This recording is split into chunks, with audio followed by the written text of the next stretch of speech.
السلام عليكم ورحمة الله وبركاته. الحمد لله رب العالمين، والصلاة والسلام على سيد الأنبياء والمرسلين محمد وعلى آله وصحبه أجمعين. قال الله سبحانه وتعالى في كلامه العظيم: أعوذ بالله من الشيطان الرجيم، بسم الله الرحمن الرحيم. شهر رمضان الذي أنزل فيه القرآن هدى للناس وبينات من الهدى والفرقان إلى آخر الآية.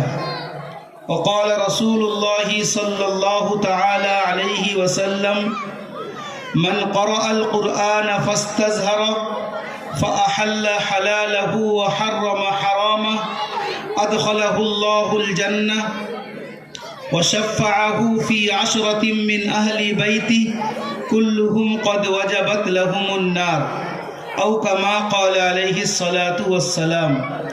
اللهم صل على سيدنا محمد وعلى آل سيدنا محمد وبارك وسلم. اللهم صل على سيدنا محمد وعلى آل سيدنا محمد وبارك وسلم.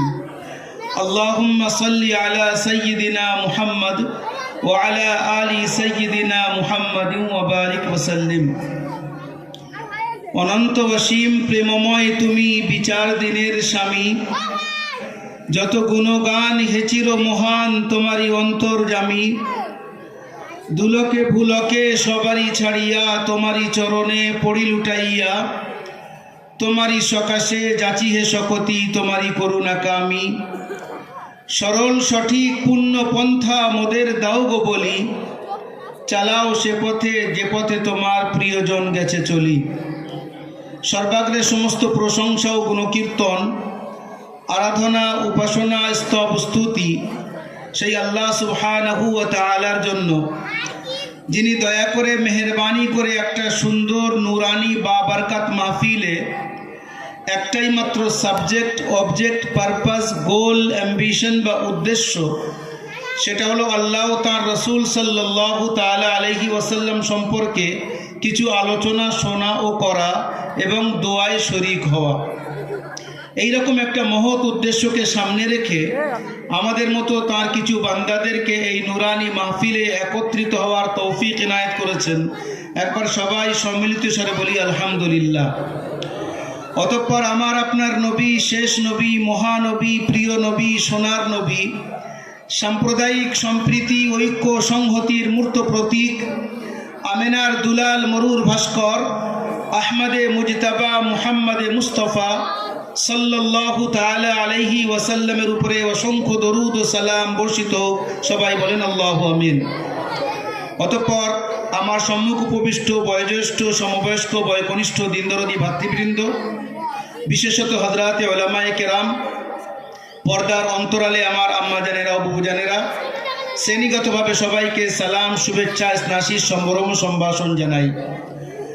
একটা থেকে দুটো কথা আপনাদের সামনে আরজ করব, তারপরে বিদায়, কারণ নামাজও বাকি, সব কাজ বাকি। একটু আগে আপনারা দেখছিলেন 18টা বাচ্চা মাশাআল্লাহ তাদের মাথায় পাগড়ি উঠেছে। আবার একটা বাপের দুটো ছেলেও মাথায় পাগড়ি নিয়েছে। এই জিনিসটা কি? আপনি পৃথিবীর অনেক ধর্মীয় কিতাবের নাম শুনতে পাবেন, জানতে পারবেন। যেমন একটা কিতাবের নাম আছে তওরেত, সেটা এখনো আছে, তবে পরিবর্তন হয়ে গেছে। জবুর এখনো আছে, ইঞ্জিল এখনো আছে, যার নাম কেউ ওল্ড টেস্টামেন্ট বলে তওরেতকে, আর ইঞ্জিলকে নিউ টেস্টামেন্ট বলে। এইরকম অন্যান্য অনেক ধর্মীয় কিতাব আছে।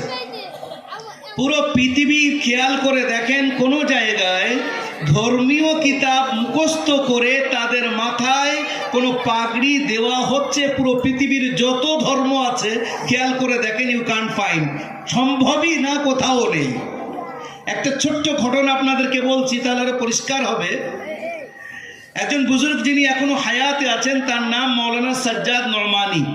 অনেকে জানেন, নাম শুনেছেন, ওলামায়ে কেরামরা জানেন। উনি বলছেন যে একবার ইউএন এর তরফ থেকে, ইউএন ইউনাইটেড নেশনকে বলে, যেটা আমরা বাংলায় বলি রাষ্ট্রসংঘ, ওদের তরফ থেকে একটা মিটিং রাখা হয়েছিল লখনৌতে।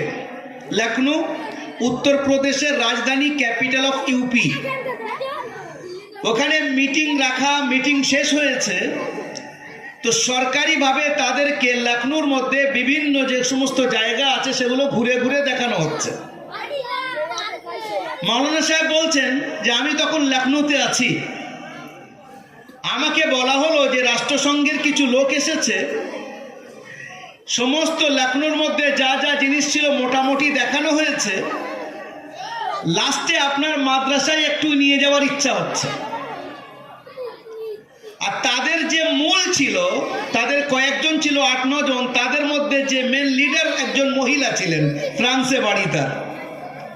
বলছে ঠিক আছে আসেন, লখনৌর বিখ্যাত মাদ্রাসা নাদওয়াতুল উলামা, সেখানে নিয়ে গিয়েছে। তো দেখছে মসজিদের মধ্যে ছোট ছোট বাচ্চা, একটু বড়, সব মাথা এরকম আগে পিছে নিয়ে নিয়ে আউযুবিল্লাহ বিসমিল্লাহ আলিফ লাম মিম ইয়াদ করছে। এবারে এদের আশ্চর্য লাগলো, এরা কি করছে, what they are doing in the mosque, করছেটা কি, এ আগে পিছে কেন করছে? স্কুল, কলেজ, ইউনিভার্সিটি যারা স্টাডি করে বসে বসে পড়ে, কিছু লেখার হয় লেখে, কিন্তু মাথা আগে পিছে কেন করছে? যে মেন যে লিডার ছিল মহিলা, সে বলছে please make me understand what they are doing over there, কি করছে ওরা, আমাকে একটু বলেন তো, এরকম এরকম করছে কেন এত ছেলে? তো মাওলানা সাহেব সঙ্গে ছিলেন, ইনি বলছেন they are going to memorize that holy Quran which brought Prophet Muhammad sallallahu alaihi wasallam for whole human beings। তখন বলছে কি বলছেন আপনি, এই পুরো কোরআন শরীফটাকে এরা মুখস্থ করছে? বলছে আপনি কি মনে করছেন দেখবেন? সামনে বসিয়েছে একটা বাচ্চাকে, শোনো বাবা, ওই যে একটু পড়ো, পড়ে যাচ্ছে। তো আশ্চর্য হয়ে সবাই দেখছে, আর মহিলাটা যেহেতু সে ওদের লিডার হওয়ার ক্ষমতা রাখে, তার মধ্যে অ্যাবিলিটি ছিল, সে যেন বিশ্বাস করতে পারছে না। বলছে আচ্ছা বাচ্চাকে বন্ধ করতে বলেন। তারপরে বলছেন চলেন গেস্ট হাউসে যাই। এবারে মেহমানখানায় বসে যে কথাটা সেই মহিলা হযরত মাওলানা সাজ্জাদ নোমানী সাহেবকে বলেছেন, তিনি সেটাকে ডিসক্লোজ করেছেন আমাদের সামনে। তিনি বলছেন কি জানেন? বলছে আপনারা জানেন না এই কোরআন শরীফকে পৃথিবী থেকে নির্মূল করার জন্য, শেষ করার জন্য আমরা কত কত ডলার ইউরো এর পিছনে বাজেট লাগাই, কিন্তু আমাদের আন্দাজা ছিল না। আমরা মনে করছিলাম কোরআন শরীফ নাম হলো একটা কিতাব, একটা গ্রন্থের, একটা লিখিত বইয়ের, তার মধ্যে পরিবর্তন করা সম্ভব। তাই আমরা অনেক মুস্তাশরিক যারা ইসলামের ব্যাপারে ইসলামী জ্ঞান নিয়ে ইসলামকে শেষ করার চেষ্টা করে, তাদেরকে আমরা লাগিয়ে দিয়েছি। কিন্তু আমাদের আন্দাজাটা এতটা ছিল না যে এত বাচ্চা কোরআনের হিফজ করছে। মাওলানা সাহেব বলছেন আপনি তো একটা মাদ্রাসায় দেখছেন, এখানে কত 200-400 বাচ্চা হিফজ করছে।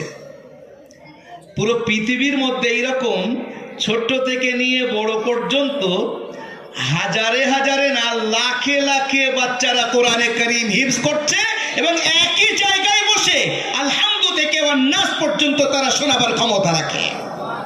পুরো পৃথিবীতে দ্বিতীয় কোনো জায়গায় আপনি খুঁজে পাবেন না। আপনি নিজে পরীক্ষা করেন তো, কোন একটা বাংলা বই শুরু থেকে শেষ পর্যন্ত মুখস্থ করেন ছোট্ট মতো।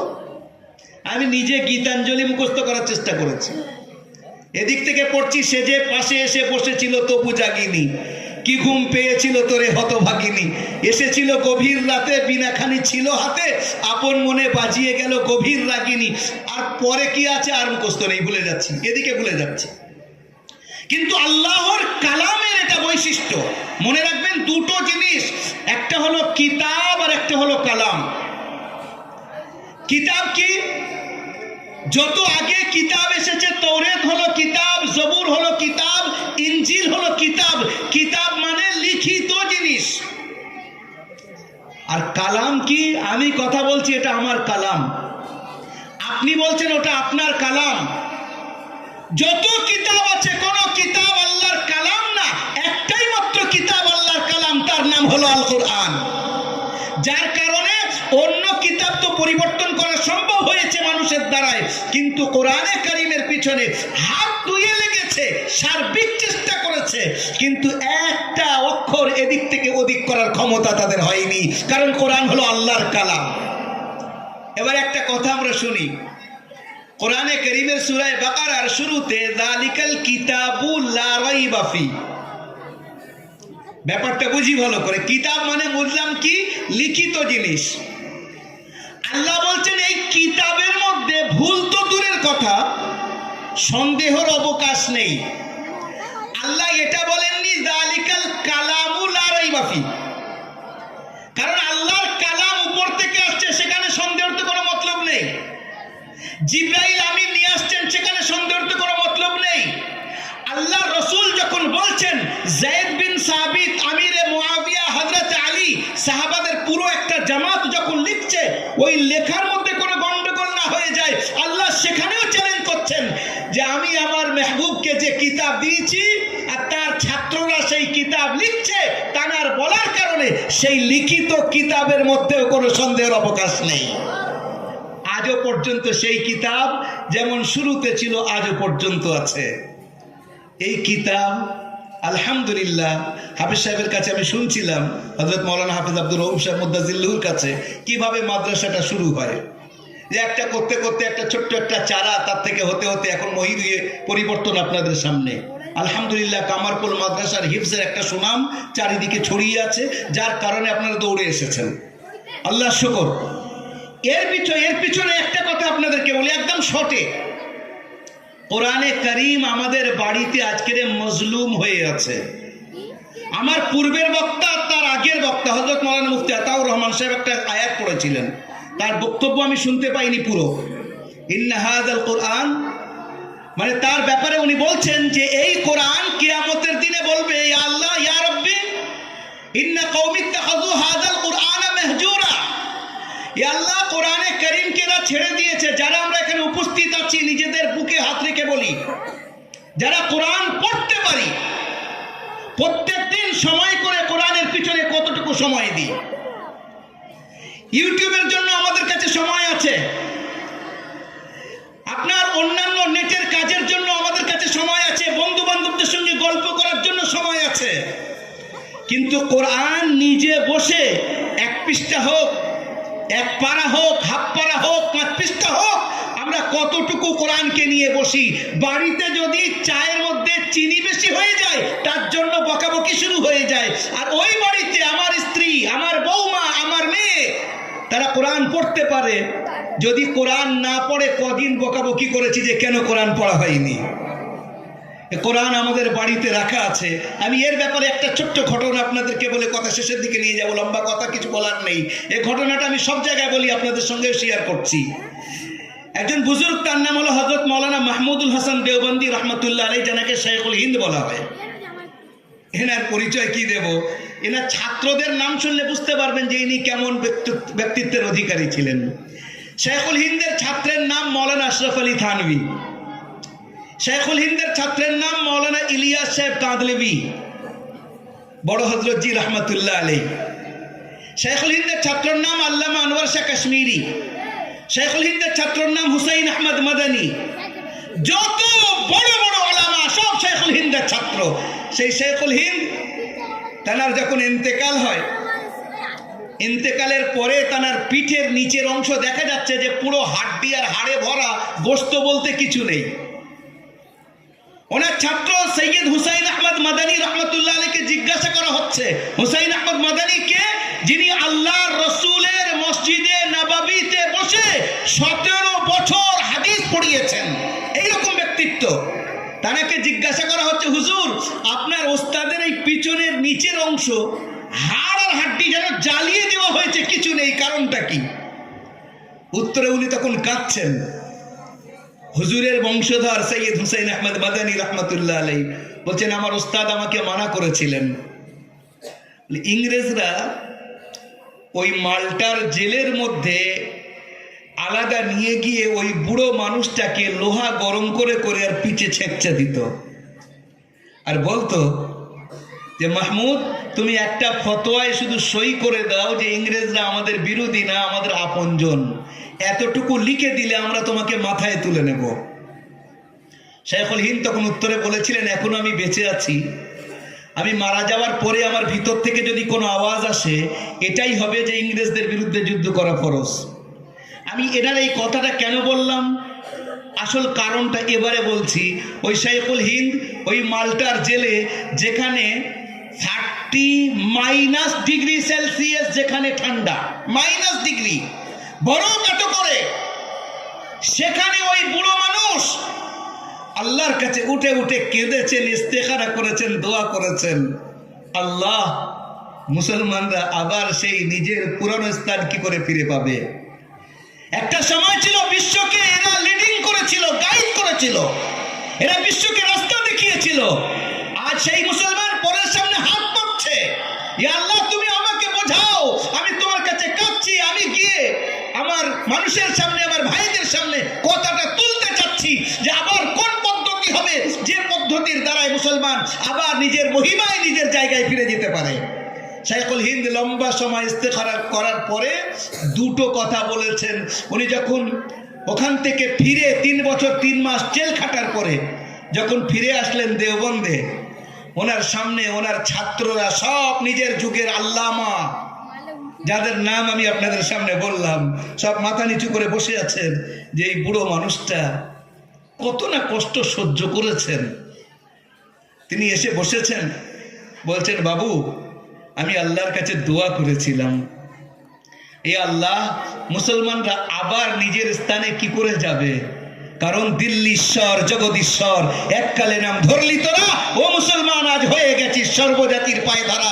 একটা সময় ছিল দিল্লীশ্বর নাম ছিল মুসলমানদের, জগদীশ্বর নাম ছিল, এখন পরের পায়ে ধরছি। এই আল্লাহ আমাকে বুঝিয়ে দাও তারা যেন নিজের স্থান আবার পায়, আবার উন্নতির উচ্চ শিখরে যায়, আবার গাইড করতে পারে, লিডিং করতে পারে, আমাকে বোঝাও। হযরত শাইখুল হিন্দ বলছেন আল্লাহ আমাকে দুটো জিনিস বুঝিয়েছেন, ইস্তেখারার মাধ্যমে আল্লাহ পাক আমাকে যতটুকু দিলের মধ্যে দিয়েছেন। ইস্তেখারা এটা হাদিসের মধ্যে আছে, আমরা অনেকেই জানি। কোনো কাজ করার ব্যাপারে দোদুল্যমান যখন হয়, ডিলেমার মধ্যে মানুষ যখন থাকে, আল্লাহর কাছে তখন চায় আল্লাহ আমি এটা করবো না করবো না, আল্লাহ অন্তরের মধ্যে সেই কথাটা দিয়ে দেন। পদ্ধতি আছে, ওলামারা জানেন, আপনারা অনেকে জানেন। হযরত শাইখুল হিন্দ রাহমাতুল্লাহ আলাইহি বলছেন আল্লাহ আমাকে দুটো জিনিস বুঝিয়েছেন। 1 নম্বর কি, সেটা এটাই নিয়ে কথা বলতে যাচ্ছি, শেষ করে দেব। প্রথম নম্বর যেটা উনি বলতে চাচ্ছেন সেটা হলো উম্মতকে কোরআনের উপরে জমা করো, উম্মতকে কোরআনের উপরে জমা করো। কোরআনের হক কতগুলো? কোরআনের হক 5টা, আমি 5টার মধ্যে যেতে পারছি না। একটা কথা বলছি, হুজুরে কারীম সাল্লাল্লাহু আলাইহি ওয়াসাল্লামের 4টে জিম্মেদারি এক জায়গায় আল্লাহ পাক কোরআনের মধ্যে বলেছেন।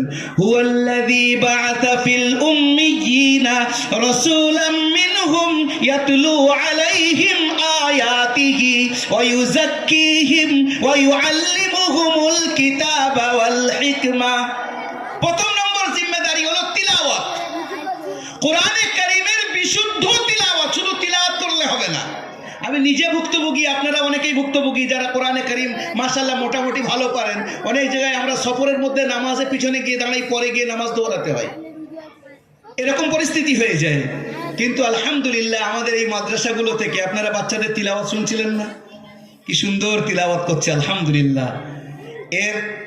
এর সওয়াব আপনারা পাবেন যারা এই মাদ্রাসাকে ভালোবাসেন, মা বাপও পাবেন যারা নিজেদের কলিজার টুকরাকে এখানে দিয়েছেন, আসাতেজারাও পাবেন, আর যিনি বাণী তিনি তো পাবেনই পাবেন, যারা এর সঙ্গে সম্পৃক্ত আছেন ভালোবাসেন সবাই পাবেন এই বিশুদ্ধ কোরআনের তিলাওয়াতের পদ্ধতি। Our prophet, he was the last and greatest messenger who came to this world to lead the humanity towards the right destination. Muhammadur Rasulullah sallallahu ta'ala alayhi wa sallam এক একটা জিনিস শিখিয়ে গেছেন। এক একটা জিনিস বলতে কোরআন কিভাবে পড়তে হবে। আপনি যদি কোরআনকে গানের সুরে পড়েন, কোরআন পড়া জায়েজ হবে না, গুনাহ হবে।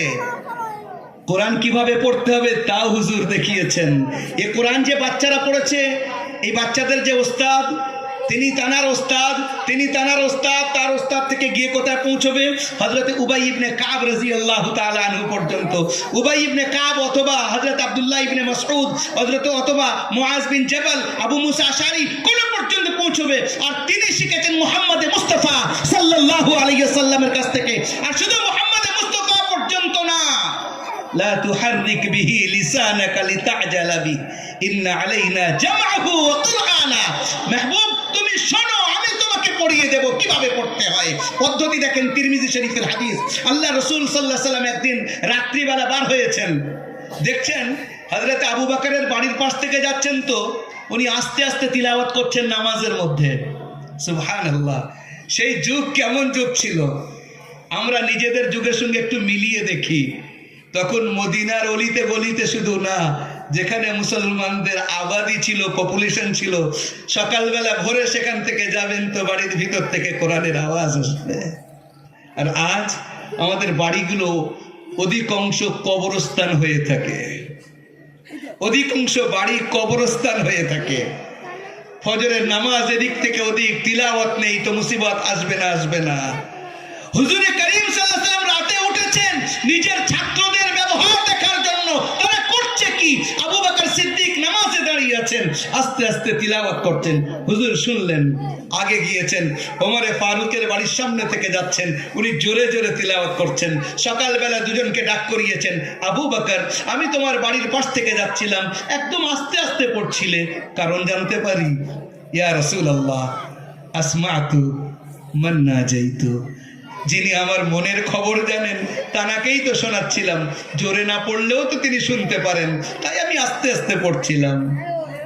ওমরে ফারুককে জিজ্ঞাসা করছেন, ওমর, কুনতু আমুরু বিবাইতিক, তোমার বাড়ির পাশ থেকে যাচ্ছিলাম, তুমি জোরে জোরে আওয়াজ দিয়ে তিলাওয়াত করছিলে, কারণ কি? জোরে পড়ছিলে। ইয়া রাসূলুল্লাহ, কুনতু আতরুদু শায়াতিন ওয়া উকিদুল ওয়াসানান, আমি যারা ঘুমাচ্ছিল তাদেরকে ডাকার জন্য, যাতে তারা উঠে যায় আর শয়তান যাতে পালায়, তাই জোরে জোরে তিলাওয়াত করছিলাম। হুজুরে করিম সাল্লাল্লাহু আলাইহি ওয়াসাল্লাম ডাকলেন, উভয়কে বললেন, আবু বকর ইরফা সাউতাকা কালিলা, ওমর ইখফা সাউতাকা কালিলা। আবু বকর নিজের আওয়াজটাকে একটু উঁচু করে পড়বে, ওমর নিজের আওয়াজটাকে একটু নিচু করবে। হুজুর এখানেও আমাদেরকে ইতিদাল শেখালেন, মধ্যম পন্থা। ব্রাদারান ইসলাম, বাস আমি কথা শেষ করছি। এই বাচ্চাদেরকে আমরা দেখলাম কিয়ামতের দিনে এই বাচ্চাদের মাতা পিতার মাথায় এমন তাজ দেওয়া হবে, যার ঔজ্জ্বল্য, যার ব্রাইটনেস, যার লাইটনেস, যার নূর সূর্য থেকে বেশি নুরানি হবে। জোরে বলেন সুবহানাল্লাহ। তাহলে যদি এদের মাতা পিতার মাথায় এটা হয়, তাহলে এই বাচ্চাদের পরিস্থিতিটা কি হবে? এদেরকে বলা হবে, যাও কোরআন তিলাওয়াত করো আর চড়তে থাকো, জান্নাতে উঠতে থাকো। এবার আপনারা বলবেন, আমাদের জন্য কিছু নেই।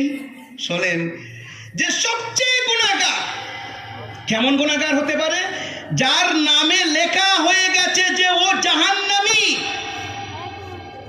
আল্লাহর মেহবুব সাল্লাল্লাহু আলাইহি ওয়াসাল্লাম বলছেন, এই রকম 10 জন ব্যক্তি যাদের উপরে জাহান্নামী লেখা হয়ে গেছে, জাহান্নামে পাঠানো হবে।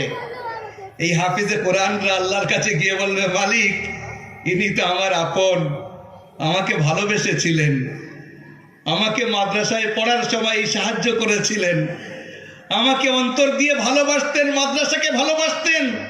আল্লাহ, আমি তো একা যাব না। আল্লাহ বলছেন, তোমার জন্য আমি 10টা কোটা দিচ্ছি, একটা হাফেজ 10 জন এমন ব্যক্তিকে জান্নাতে নিয়ে যাবে যাদের উপরে জাহান্নাম ওয়াজিব হয়ে গিয়েছিল। জোরে বলেন, বুঝতে পারলাম আমরা কথাটা?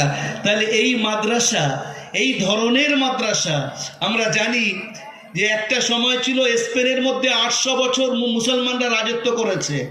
সেই জায়গায় আল্লামা ইকবাল দাঁড়িয়ে যে কবিতা লিখেছিলেন কুরতুবাতে দাঁড়িয়ে, আজও পর্যন্ত যখন আমরা পড়ি তো চোখ থেকে যেন মনে হয় শুধু পানি না রক্ত ঝরা উচিত ছিল। সেখানে এমন হয়ে গেছে মসজিদের পরিস্থিতি। উনি যে সময় ছিলেন সেই সময়, পরে তো মেহনতের কারণে, দাওয়াতের কারণে আল্লাহ পাক সেখানে পরিবর্তন আনছেন, কিন্তু পরিস্থিতি এই ছিল যে সেখানে মুসলমানদের অস্তিত্ব আর নেই, ছিল না।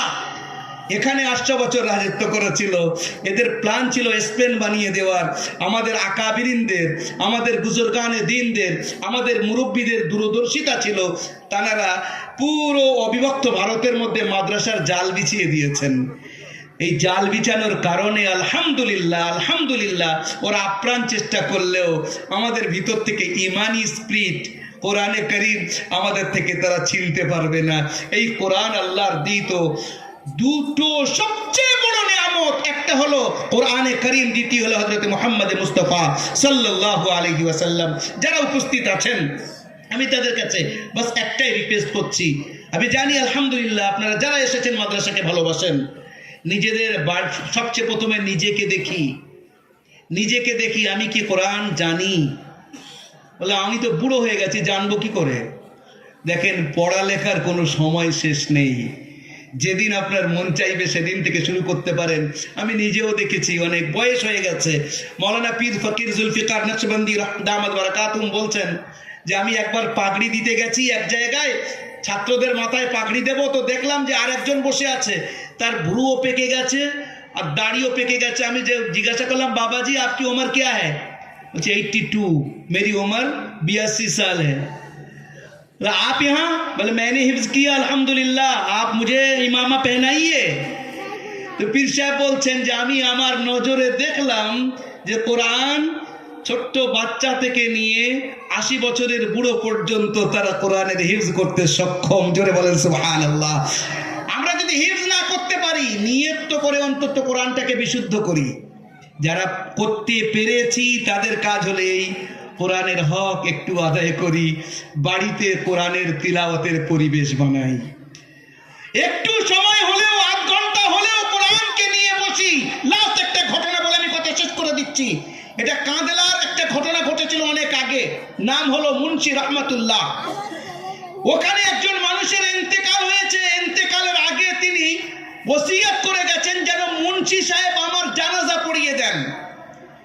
ইন্তেকাল হয়ে গেছে মুন্সি সাহেব। মুন্সি আপনারা জানেন আগেকার যুগে মুন্সি হতো, একটু কিছু পড়াশোনা করতো আরবি লাইনে, ওই হিদায়াতুন নূহ পর্যন্ত বা কিছু কিতাব, তাকে মুন্সি বলা হতো। উনি যেন আমাকে আমার জানাজার নামাজ পড়ান। খবর গেল এনার ইন্তেকাল হয়ে গেছে। মুন্সি সাহেব এসেছেন, গোসল দিলেন, নামাজের জানাজা উনি পড়ালেন। কবরে কে নামবে? সবাই বলে মুন্সি সাহেব আপনি সৎ মানুষ, আপনিই নামেন। উনিও নামলেন, আরেকজন কেউ নেমেছেন। কবর দেওয়া হয়ে গেছে।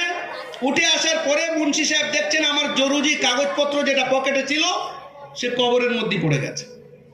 পকেটে নেই, আমি তো বহুত পরেশান হয়ে যাবো, আল্লাহ আমার কি হবে? সব জরুরি কাগজপত্র কবরে। ওলামাদেরকে জিজ্ঞাসা করছে, ভাই আমি তো বহুত মুসিবতে পড়ে যাব, আমার কাগজপত্র কবরে পড়ে গেছে। বলে আপনি একদম কনফার্ম বলছেন? বলে 100% কবরে পড়েছে। ওলামারা বললেন এক্ষুনি তো কবর দেওয়া হয়েছে, আপনি মাথার দিকে নেমেছিলেন, একটুকুনি করে ওই কাগজটা বার করে নেন। এবারে শোনেন, খোঁড়া হলো, কাগজ বার করতে গিয়েছেন, কাগজ তো পেয়েছেন, কিন্তু এতটুকু সময়ের মধ্যে ওই কবরের মধ্যে এমন ফুল দেখছেন, তার সুঘ্রাণ এত, বলছে আমি জীবনে এই রকম ফুল আর এত সুগন্ধ জীবনে আমি শুকিনি। কি করে হলো এই সময়ের মধ্যে? বলছেন স্ত্রী কাছে আমাকে নিয়ে চলো। নিয়ে যাওয়া হলো। পর্দার এপারে নি বসেছেন, স্ত্রী ওপারে, বিধবা মানুষ।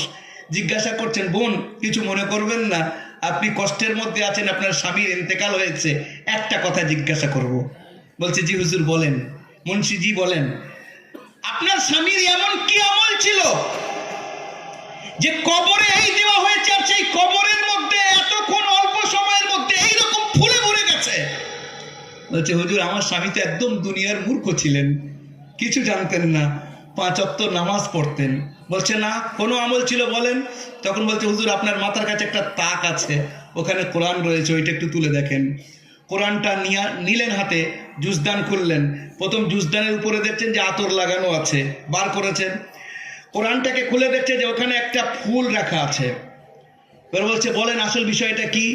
বলছে হুজুর প্রত্যেকদিন সকালবেলা আমার স্বামী ফজরের নামাজের পরে এসে কোরআনটাকে নিয়ে বসতেন, চা পরে কোরআন নিয়ে চুমু খেয়ে ওর উপরে আতর লাগিয়ে জুজদানের উপরে এবারে ওটাকে আলাদা করে দিয়ে এইরকমভাবে আঙুল দিয়ে বলতেন, মালিক আমি তো পড়তে পারি না, তবে তোমার কালামকে আমি মোহাব্বত করি, তোমার কালামের এক একটা অক্ষরের উপরে আমার ঈমান, তুমি যা বলেছো সেটা সত্য। আমার মালিক আমাকে মাফ করো, যেভাবে হক আদায় করা উচিত ছিল আমি শিখতে পারিনি। এইভাবে 15 মিনিট থেকে 8 ঘন্টা বসে বসে এইরকম বিড় করবে আর কাঁদবে।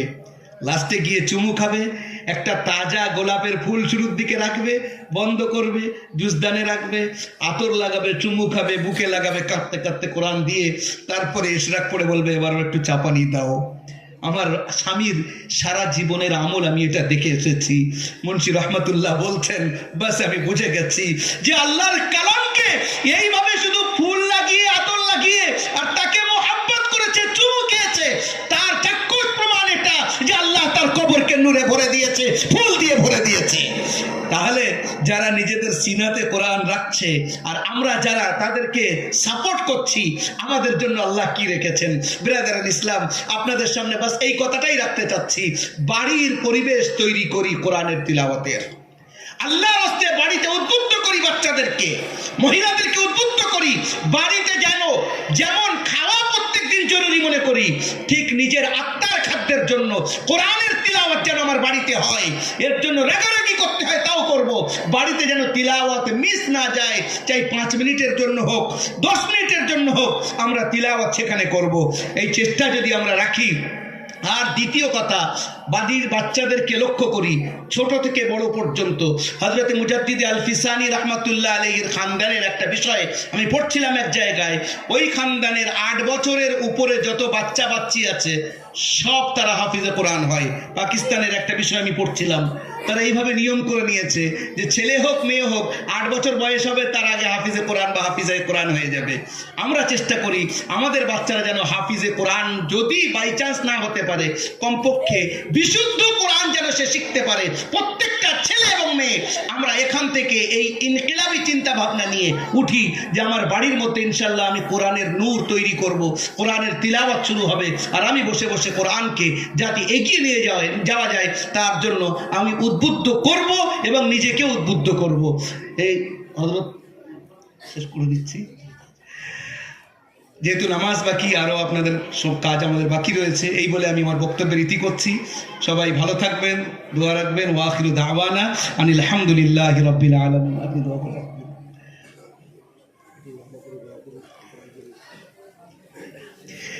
একবার সবাই 3বার সূরা ফাতিহা, 3বার সূরা ইখলাস, 3বার দুরূদ শরীফ পড়েন, সমস্ত ভাই পড়েন। আউযু বিল্লাহি বিসমিল্লাহ আউযু বিল্লাহি মিনাশ শাইতানির রাজিম।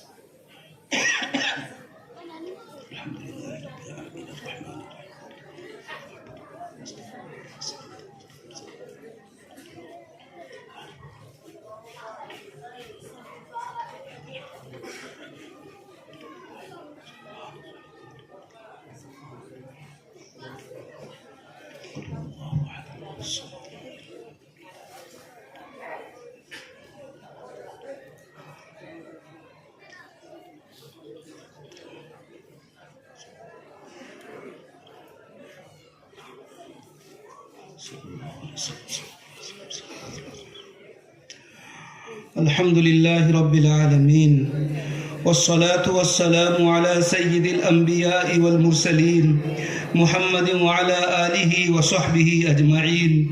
ربنا ظلمنا أنفسنا وإن لم تغفر لنا وترحمنا لنكونن من الخاسرين.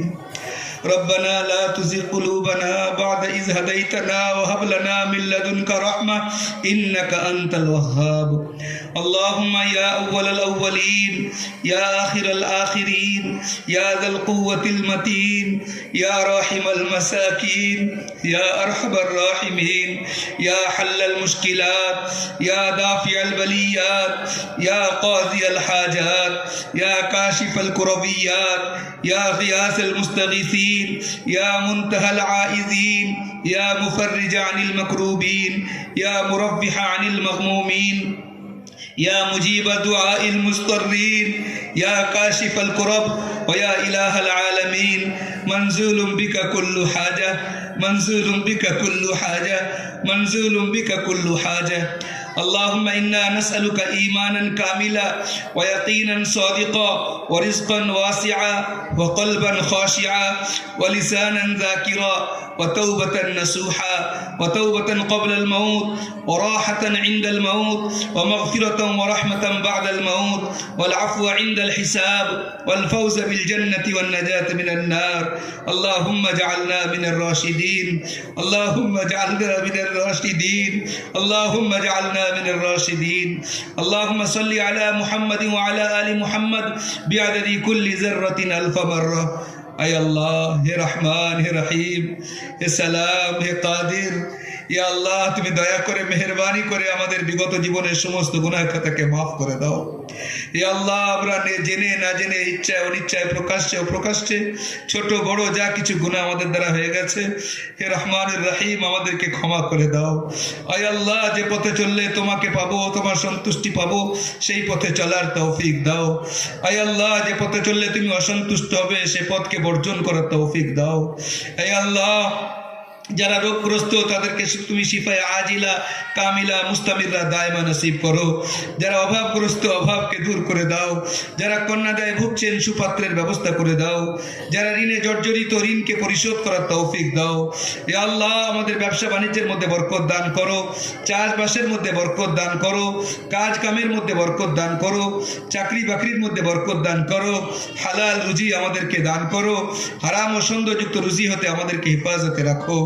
আয় আল্লাহ, বিশেষ করে আমরা যা পড়লাম, আয় আল্লাহ, আর যা এই বাচ্চারা বৈঠক করেছে মৌলা, কোরআনে কারীম তারা তোমার পবিত্র কালামকে অন্তরের মধ্যে নিয়েছে। আয় আল্লাহ, এখানে দোয়ার জন্য তোমার বান্দারা, এ আল্লাহ আমরা ভিখারি হয়ে এসেছি মৌলা। এ আল্লাহ আমরা ভিখারি, তুমি তো নিজেই বলেছো এ আল্লাহ, আল্লাহুল গনি ওয়া আনতুমুল ফুকারা। এ আল্লাহ, আমরা তোমার কাছে এই পবিত্র মাহফিলে দোয়ার মজলিসে হাত তুলেছি মৌলা করিম। যা সওয়াব তুমি দান করেছো, সমস্ত সওয়াবটুকু ইয়া আল্লাহ ভুল ত্রুটি মাফ করে দিয়ে আমাদের আকা হযরত মুহাম্মদ মুস্তাফা সাল্লাল্লাহু আলাইহি সাল্লামের পাক রূহ মুবারকে পৌঁছে দাও। তার ওসিলায় সমস্ত আম্বিয়া আলাইহিমুস সালাম, সাহাবায়ে কিরাম, তাবিঈন, তাবে তাবিঈন, খুলাফায়ে রাশিদিন, আইম্মায়ে মুজতাহিদিন, গৌস, কুতুব, আবদাল, সমস্ত মুমিনিন মুমিনাতদের রুয়ে রুয়ে পৌঁছে দাও। ইয়া আল্লাহ, বিশেষ করে যারা আমরা এখানে উপস্থিত হয়েছি, ইয়া আল্লাহ আমাদের মা বাপ, আত্মীয় স্বজন, দাদা দাদি, নানা নানি, পাড়া প্রতিবেশী যারা দুনিয়াতে চলে গেছেন, ইয়া আল্লাহ তাদের রুয়ে রুয়ে পৌঁছে দাও। তাদের কবরকে তুমি নূরে ভরে দাও। ইয়া আল্লাহ, কবরকে জান্নাতের বাগিচা বানিয়ে দাও। ইয়া আরহামার রাহিমিন, এই মাদ্রাসাকে তুমি কবুল করে নাও, সমস্ত মাদারিসগুলোকে কবুল করে নাও, মারাকিজগুলোকে কবুল করে নাও। হে আল্লাহ, সমস্ত মাদারিস, মারাকিজ এবং খানকাগুলিকে কবুল করে নাও। যেখানে যেভাবে দিনের কাজ হচ্ছে সমস্ত কাজগুলিকে কবুল করে নাও। হে আল্লাহ, এই বাচ্চাদের পিছনে, এই মাদ্রাসার পিছনে যারা শ্রম দিয়েছেন, অর্থ দিয়েছেন, সময় দিয়েছেন, ভালোবাসেন, ভালোবাসার খাতিরে এসেছেন, ইয়া আল্লাহ সবাইকে ইয়া আল্লাহ উন্নত থেকে উন্নত মর্যাদা নসিব করো, উচ্চ থেকে উচ্চ মর্যাদা নসিব করো, দুনিয়া ও আখিরাতের ভালাই নসিব করো। ইয়া আল্লাহ, এখানে অনেক মা বোন আছেন, ইয়া আল্লাহ ভাইরা আছেন, ইয়া আল্লাহ তাদের অন্তরে অনেক নানান জায়েজ মনোবাসনা আছে, আমি জানি না, তুমি জানো মওলা। যার যার অন্তরে যা যা বাসনা আছে সমস্ত জায়েজ মনোবাসনাকে পূর্ণ করে দাও। ইয়া আরহামার রাহিমিন, ইয়া আকরামুল আকরামিন, ইয়া আল্লাহ পুরো বিশ্বের মধ্যে ঈমান ইসলামী হাওয়া চালিয়ে দাও। ইয়া আল্লাহ পুরো বিশ্বের মধ্যে ঈমান ইসলামী হাওয়া চালিয়ে দাও। ইয়া আল্লাহ, যারা এই ঈমানি ইসলামী প্রদীপকে যারা নিভাবার আপ্রাণ চেষ্টা করছে মওলা, তাদের হিদায়াত থেকে হিদায়াত দাও, নচেত তুমি তাদেরকে কওমে আদ এবং সামুদের মতো ব্যবস্থা করো। ইয়া আল্লাহ, কেউ মাদ্রাসা ভাঙছে মনে আসছে, তোমার ঘর ভাঙছে, ইয়া আল্লাহ কোরআনে কারীমের সঙ্গে বেহুরমতি করছে, আমরা কমজোর, আমরা তো কিচ্ছু বলতে পারি না মওলা, কান্না ছাড়া কিছুই করতে পারিনি। ইয়া আরহামার রাহিমিন, তুমি রহম করো, করম করো। ইয়া আল্লাহ, তুমি তোমার সমস্ত মাদারিস, মাসাজিদ, মারাকিজ, খানকাগুলিকে হিফাজত করো। ইয়া আরহামার রাহিমিন, ইয়া আল্লাহ ফিলিস্তিনি মুসলমানদেরকে হিফাজত করো। ইয়া আল্লাহ মসজিদ আকসাকে হিফাজত করো। ইয়া আরহামার রাহিমিন মসজিদ আকসাকে হেফাজত করো। ইয়া আল্লাহ যারা শহীদ হয়ে গেছেন তাদের শাহাদাতকে কবুল করো। ইয়া আল্লাহ যারা হায়াতে আছেন তাদেরকে নুসরত দান করো, মদদ দান করো। ইয়া আল্লাহ তোমার কোরআনের জন্য আমাদেরকে কবুল করে নাও, কোরআনের খিদমতের জন্য কবুল করে নাও। যতদিন দুনিয়াতে বেঁচে আছি কোরআনের তিলাওয়াত করতে পারি, কোরআনকে ভালোবাসতে পারি, কোরআনকে বুঝতে পারি, কোরআনের কথা অনুযায়ী চলতে পারি, সেই তৌফিক তুমি দান করো। ইয়া আল্লাহ তোমার হাবিবের কথা অনুযায়ী আল কোরআন হুজ্জাতুল লাকা ওয়া আলাইক, ইয়া আল্লাহ আমাদের জন্য লাক বানিয়ে দিও। কোরআন যেন আমাদের জন্য কিয়ামতের দিনে সুপারিশি হয়, আমাদের বিরুদ্ধে যেন না দাঁড়ায় মওলা। ইয়া আল্লাহ আমাদের বাচ্চা বাচ্চা, আমাদের মেয়ে ছেলে, ইয়া আল্লাহ প্রত্যেকটা যুবক থেকে নিয়ে বুজুর্গ পর্যন্ত সবাই যাতে কোরআন বিশুদ্ধ তিলাওয়াত করতে পারেন সেই রকম পরিবেশ আমাদেরকে তৈরি করার তৌফিক দান করো। ইয়া আল্লাহ কোরআনের পিছনে সময় দেওয়ার তৌফিক দান করো। ইয়া আরহামার রাহিমিন, ইয়া আল্লাহ যারা দোয়া করতে বলেছেন, লিখেছেন, হক রাখেন, আশা রাখেন, সবাইয়ের জায়েজ মনোবাসনাকে পূর্ণ করে দাও। ইয়া আল্লাহ যে কদিন দুনিয়াতে আছি ইসলামের উপরে জমে থাকতে পারি সেই তৌফিক তুমি দান করো। যখন দুনিয়া থেকে যাব ইমানের সঙ্গে, কালিমার সঙ্গে আমাদেরকে তুলে নিও। ইয়া আল্লাহ দুনিয়ার আযাব, মৃত্যুর আযাব, কবরের আযাব, হাসরের আযাব, পুলসিরাতের আযাব, জাহান্নামের আযাব থেকে আমাদেরকে হেফাজতে রেখো। ইয়া আল্লাহ তোমার রহমত আমাদেরকে নসিব করো। ইয়া আল্লাহ ডান হাতে আমলনামা নসিব করো, বিনা হিসেবে জান্নাত নসিব করো। তোমার হাবিবে পাক সাল্লাল্লাহু আলাইহি ওয়াসাল্লামের পবিত্র দস্তে আকদাস থেকে হাউজে কাউসার নসিব করো। আল্লাহ কিয়ামতের দিন তার সামনে আমাদেরকে রুসওয়া করো না মওলা। ইয়া আল্লাহ আমাদের আমল কিচ্ছু নেই তোমার কাছে পেশ করার, তোমার হাবিবের সামনে আমাদেরকে রুসওয়া করো না, বেইজ্জতি করো না মওলা। ইয়া আল্লাহ তার আগে আগে আমাদেরকে আল্লাহ তোমার মনের মতো বানিয়ে নাও। ইয়া আল্লাহ দিনের উপরে যাতে পাকাপাকি ভাবে চলতে পারি, 100 যাতে দিনের উপরে চলতে পারি সেই তৌফিক আমাদের দান করো। ইয়া আল্লাহ নফস ও শয়তানের ধোঁকা হতে আমাদেরকে বাঁচিয়ে নাও। ইয়া আল্লাহ আমাদের দিলকে পাক ও সাফ করে দাও, আমাদের জিসিমকে পাক ও সাফ করে দাও। ইয়া আল্লাহ আমাদের পা থেকে মাথা পর্যন্ত সুন্নতকে সাজিয়ে দাও। ইয়া আল্লাহ বিদআত ও গুনাহ থেকে নফরত করে আনিয়ে দাও, অন্তরকে পাক ও সাফ করে দাও। ইয়া আরহামার রাহিমিন, ইয়া আল্লাহ এই টুটি ফাটি দোয়াটুকু তোমার হাবিব আমাদের আকা হযরত মুহাম্মদ মুস্তাফা সাল্লাল্লাহু আলাইহি ওয়াসাল্লামের ওসিলায় কবুল করে নাও। আল্লাহুম্মা ইন্না নাসআলুকা মিন খায়রি মা সাআলাকা মিনহু নাবিয়্যুকা ওয়া হাবিবুক মুহাম্মাদুন সাল্লাল্লাহু আলাইহি ওয়াসাল্লাম ওয়া নাউযু বিকা মিন শাররি মা ইসতাআযাকা মিনহু নাবিয়্যুকা ওয়া হাবিবুকা মুহাম্মদ সাল্লাল্লাহু আলাইহি ওয়াসাল্লাম ওয়া আনতাল মুস্তাআন ওয়া আলাইকাল বালাগ ওয়া লা হাওলা ওয়া লা কুওয়াতা ইল্লা বিল্লাহ। রব্বানা তাকাব্বাল মিন্না ইন্নাকা আনতাস সামিউল আলিম ওয়া তুব আলাইনা ইন্নাকা আনতাত তাওয়াবুর রহিম। ওয়া সাল্লাল্লাহু তাআলা আলা খায়রি খালকিহি মুহাম্মদ ওয়া আলা আলিহি ওয়া সাহবিহি আজমাইন ওয়ারহামনা মাআহুম বিরহমাতিকা ইয়া আরহামার রাহিমিন। আসসালামু আলাইকুম ওয়া রাহমাতুল্লাহ।